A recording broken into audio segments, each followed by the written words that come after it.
Right. Yes sir, టీటీడీలో ఇంకా ఎలాంటి చర్యలు తీసుకోవాలని మీరు కోరుతున్నారు? ఇంకా ఎలాంటి మార్పులు చూడబోతున్నామండి? లైక్ ఇవాళ జరిగిన ఇన్సిడెంట్స్ పునరావృతం కాకుండా ఉండడానికి ఇంకా ఎలాంటి చర్యలు చేపట్టబోతున్నారు? అసలు తిరుమల తిరుపతి దేవస్థానం అనేది ఒక ఆధ్యాత్మిక క్షేత్రం. నేను చాలా సందర్భాల్లో చెప్పడం జరిగింది. వెంకటాద్రి సమస్థానం బ్రహ్మాండే నాస్తికించిన వెంకటేశ సమోదేవో నభూతో న భవిష్యతి అని చెప్పి మనకు పురాణాలు చెప్తున్నాయి. వెంకటేశ్వర స్వామితో సరిసమానమైనటువంటి దేవదేవుడు కానీ, ఆ క్షేత్రంతో సరిసమానమైనటువంటి క్షేత్రం కానీ ఈ విశ్వంలోనే లేదని చెప్పి మనకు పురాణాలు చెప్తున్నాయి. అలాంటి క్షేత్రాన్ని కలియుగ వైకుంఠంగా భావిస్తున్నాం మనం.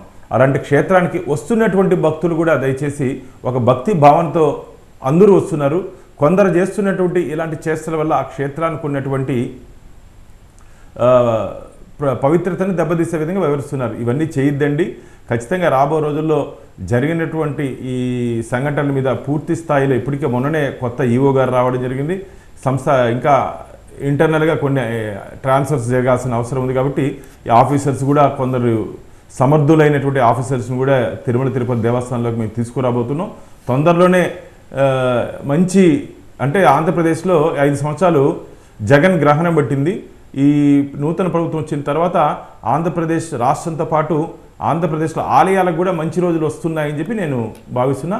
ఖచ్చితంగా రాబో రోజులు ఆలయాలు అన్నిటికీ తిరుమలే కాకుండా ఆంధ్రప్రదేశ్లో అన్ని ఆలయాలని ఈ 5 సంవత్సరాల్లో జరిగినటువంటి నష్టాలు ఇబ్బందుల నుంచి ఏ విధంగా బయటకు తీసుకురావాలో ఆ విధంగా మేము ప్రణాళికలు సిద్ధం చేసుకుంటున్నాం.